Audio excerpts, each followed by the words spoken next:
బాణుడి ఉగ్రరూపానికి జనమే భయపడి ఇళ్లకు పరిమితమవుతున్నారు. అత్యవసర పరిస్థితులుంటే తప్ప బయటికి రావట్లేదు. మరి విజ్ఞానాన్ని వినోదాన్ని అందించే ఇలాంటి జూ పార్కులో ఉన్నటువంటి మూగ జీవాల కోసం సమ్మర్ యాక్షన్ ప్లాన్ ఏ విధంగా అమలవుతుంది? వరంగల్లో ఉన్నటువంటి జూ పార్కులో ఉన్నాం. ఈ జూ పార్కుకు సంబంధించి ఇక్కడ ఉన్నటువంటి పక్షులకు కావచ్చు, జంతువులకు కావచ్చు, బాణుడి ఉగ్రరూపం నుంచి వాటిని సేద తీరే విధంగా కూడా ఎలాంటి జాగ్రత్తలు తీసుకున్నారో తెలుసుకునే ప్రయత్నం చేద్దాం. ఎండల తీవ్రత నేపథ్యంలో ఎంక్లోజర్స్లో ఉన్నటువంటి జంతువులకు చల్లదనాన్ని అందించేందుకు అనేక చర్యలు చేపట్టారు. ఎండ తీవ్రత ఎక్కువగా ఉండడంతో కొంత అగ్రెసివ్గా మారే అవకాశం ఉంటుంది. కాబట్టి అలాంటి వాటికి ఆ ఎండ తీవ్రత నుంచి బయటపడేయడానికి ఎప్పటికప్పుడు వాటర్ తోటి దాన్ని చల్లబరిచే ప్రయత్నం చేస్తుంటారు. ఎంక్లోజర్ కూడా మొత్తం కూల్గా ఉండటానికి తర్వాత ఇక్కడ కావాల్సినటువంటి మొత్తం చల్లటి వాతావరణం ఉండే విధంగాలో కూడా గోనె సంచులతోటి తట్టు మొత్తం కూడా చుట్టూ కట్టారు. సేమ్ టైంలో వాటి కోసం కూలర్లను కూడా ఏర్పాటు చేశారు. అన్న, ఇప్పుడు ఈ ఎండాకాలం కదా, ఏమేమి చేస్తారు ఈ ఎంక్లోజర్లో? ఎట్లా ఉంటుంది? సో పొద్దున రాగానే వీటికి ఒక గండి బ్యాగులు ఉంటాయి సార్. అది గండి బ్యాగులు తడిపిన తర్వాత చిరుతపుల్ని కూడా వాటర్తో తడుపుతాం సార్. తడిపిన తర్వాత వాటిని రిలీవ్ చేస్తాం సార్. ఒకదాన్ని పొద్దున ఆడదాన్ని వదులుతాం, మధ్యాహ్నం మగదాన్ని వదులుతాం సార్. సో ఇప్పుడు చూస్తేనేమో వడగాల్పులు చాలా ఎక్కువగా వస్తున్నాయి, టెంపరేచర్ కూడా చాలా ఎక్కువ ఉంటుంది కదా. ఎప్పటికప్పుడు వాటర్ కొట్టడం ఇదంతా కూడా ఎట్లా ఉంటుంది అసలు? వాటికి మేము ఏంటంటే వాటిని ఎక్కువ కూలింగ్ ఉండేందుకు ఒక రోజు అర్ధ గంటకు ఒకసారి, గంటకు ఒకసారి తట్లకు నీళ్ళు కొడుతున్నామండి. కూలర్ కూడా 2 కూలర్స్ కూడా ఉన్నాయి.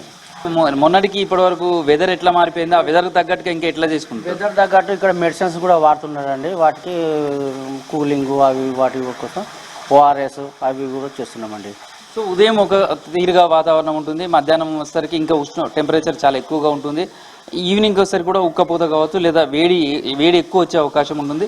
ఇట్లా ఈ భిన్నమైనటువంటి వెదర్ ఉంటుంది కదా, దాని తగ్గట్టుగా ఎట్లాంటి జాగ్రత్తలు తీసుకుంటాం అంటే మేము వాటర్ కొడుతున్నామండి. కూలింగ్ కోసం వాటర్ కొడుతున్నాం. రోజు 4-5 సార్లు 5-6 సార్లు కొడుతున్నాం వాటర్. ఇప్పుడు ఆటోమేటిక్గా అదే స్ప్రింక్లర్స్ కూడా ఆన్ అవుతున్నాయండి. వెదర్ని బట్టి దాని ఆటోమేటిక్గా స్ప్రింక్లర్స్ కూడా బయట ఆన్ అవుతున్నాయి. సో ఎక్కువ దాహం ఉంటుంది, 2 ఎండ వేడి ఎక్కువ వచ్చినప్పుడు అది ఎట్లా ప్రవర్తిస్తుంటుంది? అది దాని బిహేవియర్ అంటే తెలుస్తుంది సార్, మాకు ఎమ్మడే తెలుస్తుంది. దానివల్ల మేము రోజు వాటర్ కూడా చేంజ్ చేస్తున్నాం. మధ్యాహ్నం కూడా బయట వాటర్ ఉంటాయి కదా, అవి కూడా వాటర్ చేంజ్ చేసి మళ్ళీ వేరే వాటర్ పోస్తున్నాం. సో మనం ఇప్పుడు కూడా చూడొచ్చు, ఇప్పటి వరకు మనం ఎండ కొట్టినప్పుడు అది ఎంత అగ్రెసివ్గా ఉండే, తర్వాత ఇప్పుడు సిబ్బంది వచ్చి దాన్ని కూల్ చేసే విధంగా వాటర్ అవంతా కొట్టిన తర్వాత అది ఎంత కూల్గా ఉండిపోయి ఉందో మనం ఎంక్లోజర్లో చూడొచ్చు. ఎండ ఎక్కువగా ఉన్నప్పుడు మాత్రం అది చాలా అగ్రెసివ్గా ప్రవర్తిస్తూ ఉంటుంది. దాంతో ఈ వడగాల్పులు కావచ్చు, అదేవిధంగా ఎండ తీవ్రత కావచ్చు, వీటన్నిటి నుంచి సేఫ్గా ఉంచే విధంగా ఈ విధంగా ఎప్పటికప్పుడు ఎంక్లోజర్స్ అన్నీ కూడా కూల్గా ఉంచే విధంగా చేస్తున్నారు. చుట్టూ గోనె సంచుల తట్టులు కట్టారు, అదేవిధంగా కూలర్స్ ఏర్పాటు చేశారు, వాటికి కావాల్సినటువంటి మెడిసిన్స్ కావచ్చు వాటన్నిటిని కూడా ఏర్పాటు చేశారు. మిగతా ఎంక్లోజర్స్ దగ్గర వెళ్దాం. తర్వాత బర్డ్స్కి సంబంధించినవి ఉన్నాయి, ఎనిమల్స్కి సంబంధించినటువంటి ఉన్నాయి, చాలా ఉన్నాయి. అలాంటి వాటి దగ్గర కూడా ఈ సమ్మర్ నేపథ్యంలో ఇంకా ఎలాంటి ప్రికాషన్స్ తీసుకున్నారో కూడా చూసే ప్రయత్నం చేద్దాం.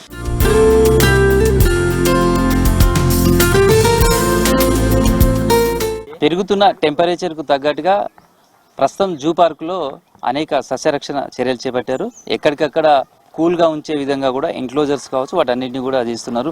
మనం చూడొచ్చు, బర్డ్స్కి సంబంధించి కూడా ఎండ వేడి కావచ్చు, వడగాల్పుల తీవ్రత నేపథ్యంలో వాటికి ఎలాంటి అస్వస్థతకు గురి కాకుండా ప్రికాషన్స్ అన్నీ కూడా తీసుకుంటున్నారు. ఎప్పటికప్పుడు వాటర్తో వాటిని చల్లగా ఉండే విధంగా, కూల్ వాతావరణం ఉండే విధంగా కూడా దాన్ని ఆ ఎంక్లోజర్స్ అన్నిటిని కూడా చూస్తున్నారు. చుట్టూ జనరల్గా కూడా బయట కంటే కూడా జూ పార్కులో చుట్టూ చెట్లు ఉంటాయి. కొంత వాతావరణం బయట కంటే కూడా 1-2 డిగ్రీలు ఉష్ణోగ్రతలు తక్కువనే ఉంటాయి. కానీ వడగాల్పుల తీవ్రత ఎక్కువగా ఉండడం, 2 రెగ్యులర్గా ఉండే వెదర్కు ప్రస్తుతం ఉన్నటువంటి వెదర్కు చాలా తేడా ఉంటుంది. కాబట్టి ఆ తేడా వాటి మీద పడకుండా కావాల్సినటువంటి చర్యలన్నీ కూడా తీసుకుంటున్నారు.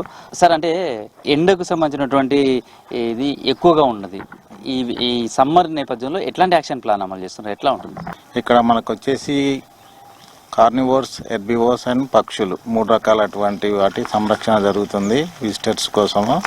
కార్నివోర్స్ అంటే మాంసాహార జంతువులు, అవి కూడా 8 ఎన్క్లోజర్స్లలో ఉన్నాయి. శాకాహార జంతువులు ఉన్నాయి. శాకాహార జంతువులు అంటే జింకలు లాంటివి. మరి పక్షులు కూడా ఉన్నాయి. వీటి కోసం ఈ ఉష్ణోగ్రత, ఈ సమ్మర్లో ఉష్ణోగ్రత పెరగడం వల్ల వాటికి ప్రికాషన్స్ కోసము సమ్మర్ మేనేజ్మెంట్ కింద తగిన చర్యలు తీసుకోవడం జరుగుతుంది. క్రూర మృగాలు అంటే కార్నివర్స్ విషయానికి వచ్చేస్తే ఉష్ణోగ్రత తగ్గించడానికి వాటికి చల్లని వాతావరణం కల్పించడానికి మేము ప్రత్యేకంగా వాటికి కూలర్లు అమర్చడం జరిగింది. మరియు రెయిన్ గన్తో వాటర్ స్ప్రే చేయడం జరుగుతుంది. స్ప్రింక్లర్స్ ఏర్పాటు చేయడం జరిగింది. ఇవి ప్రతి హాఫ్ అన్ అవర్కి ఒకసారి స్ప్రింక్లర్స్తో వాటర్ స్ప్రే చేస్తాము. వాటికి చల్లదనాన్ని కల్పిస్తూ ఉష్ణోగ్రత తీవ్రత నుండి తగ్గించడానికి ప్రయత్నం చేస్తున్నాము. ఈ సమ్మర్ వచ్చినప్పుడు విజిటర్స్ కూడా చాలా ఎక్కువ మంది ఉంటారు, హాలిడేస్ కాబట్టి వచ్చేవాళ్ళు. రెండు ఈ వర్క్స్ ఏవైతే మీకు ప్రికాషన్స్ కానీ ఇవన్నీ తీసుకుంటారో అవి డిస్టర్బ్ కాకుండా, రెండు వచ్చిన వాళ్ళకు కూడా ఎలాంటి ఇబ్బందులు కలగకుండా ఎట్లాంటి జాగ్రత్తలు? వచ్చిన వారికి కూడా ఇబ్బంది కాకుండా ఎంక్లోజర్ లోపల క్రూర జంతువులు ఉంటాయి కాబట్టి లోపలనే అరేంజ్ చేయడం జరిగింది. కూలర్స్ కూడా వాటి క్యాబిన్ లోపల ఉంటాయి. స్ప్రింక్లర్స్ మాత్రం ఎంక్లోజర్ లోపల ఉంటాయి. విజిటర్స్ ఎంక్లోజర్ బయట నుండి విజిట్ చేస్తారు కాబట్టి వారికి ఎటువంటి డిస్టర్బెన్స్ ఉండదు. ఎనిమల్స్కి కూడా ఎటువంటి డిస్టర్బెన్స్ ఉండకుండా జాగ్రత్త చర్యలు తీసుకుంటున్నాం. సో బయట వాతావరణానికి ఇక్కడ వాతావరణానికి ఎంత తేడా ఉంటుంది? ఈ 15 రోజులుగా వెదర్ ఎట్లా మారింది? వచ్చి ఇదంతా కూడా మే నెలంతా కూడా చాలా ఎక్కువ ఎండలు ఉండే అవకాశం ఉంటుంది, టెంపరేచర్ కూడా ఎక్కువ ఉంటుంది, తర్వాత సేమ్ టైంలో వడగాల్పుల తీవ్రత కూడా ఎక్కువ ఉంటుంది కదా, దాని తగ్గట్టుగా ఇంకా ఎట్లా జాగ్రత్తలు తీసుకోవాలి? బయటి వెదర్కి ఇక్కడికి ఆల్మోస్ట్ 1-2 degrees తక్కువనే ఉంటుంది. ఎందుకంటే మేము వడగాడ్పులు తగలకుండా ఇవన్నీ తగిన చర్యలు తీసుకోవడం వల్ల ఉష్ణోగ్రత తాపంను తగ్గిస్తున్నాము. అంతేకాకుండా వాటికి డిహైడ్రేషన్ కాకుండా వాటర్లో ఎలక్ట్రోలైట్స్ ఉండేటువంటి ద్రావణాలను కలిపి తాగిపియడం వల్ల అవి డిహైడ్రేషన్ కాకుండా తగిన చర్యలు తీసుకుంటున్నాము. దానికి సంబంధించిన డాక్టర్స్ ఉన్నారు మన దగ్గర, వాళ్ళు కూడా తగిన చర్యలు తీసుకొని ఎప్పటికప్పుడు వాటిని విజిట్ చేస్తూ వాటిని చూడడం జరుగుతుంది. ఫుడ్ విషయంలో కూడా చాలా జాగ్రత్తలు తీసుకుంటారు. చలికాలం ఒక విధమైనటువంటి ఫుడ్ వాటికి అప్లై చేస్తారు. సేమ్ టైంలో ఇప్పుడు సమ్మర్లో ఏ విధమైనటువంటి ఫుడ్ పెడతారు, ఎట్లాంటి జాగ్రత్తలు తీసుకుంటారు ఫుడ్కి సంబంధించి కూడా తెలుసుకునే ప్రయత్నం చేద్దాం.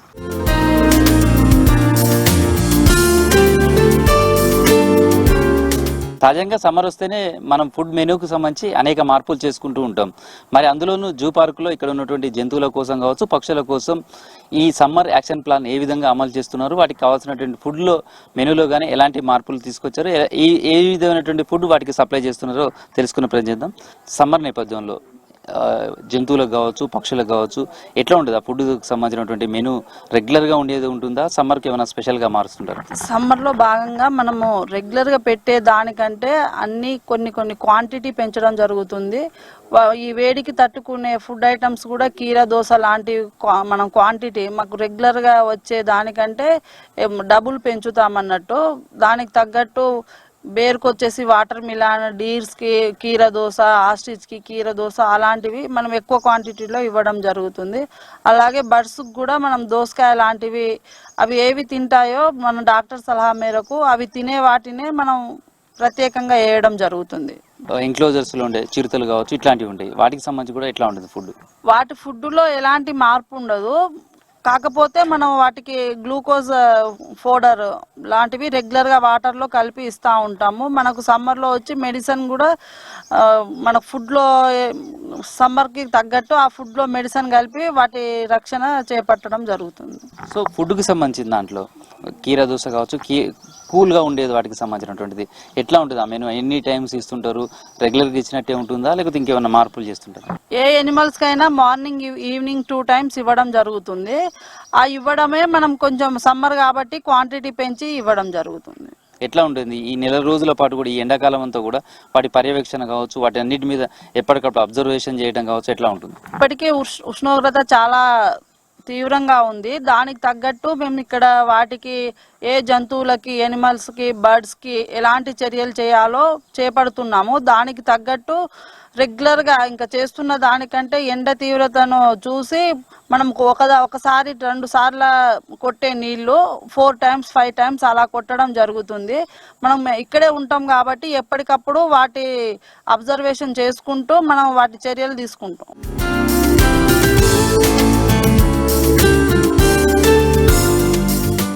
ఇక్కడ ఉన్నటువంటి జూ పార్కులో జంతువులకు సంబంధించి కావచ్చు, పక్షులకు ఎలాంటి డిసీజ్ రాకుండా ఏ విధమైనటువంటి జాగ్రత్తలు తీసుకున్నారో తెలుసుకునే విధంగా, అదేవిధంగా వాటికి ఎలాంటి మెడిసిన్స్ ఇస్తారు అన్న. సమ్మర్ వచ్చినప్పుడు జనరల్గా ఎట్లా ఉంటుంది వాటి అబ్జర్వేషన్ కావచ్చు, లేకపోతే వాటిని రెగ్యులర్గా మీరు ఎట్లా పరీక్షలు చేస్తుంటారు, వాటిలో ఏమైనా బిహేవియర్లో కూడా మార్పులు రావడం అట్లాంటివి జరుగుతుంటాయా? ఏ విధంగా ఉంటుంది?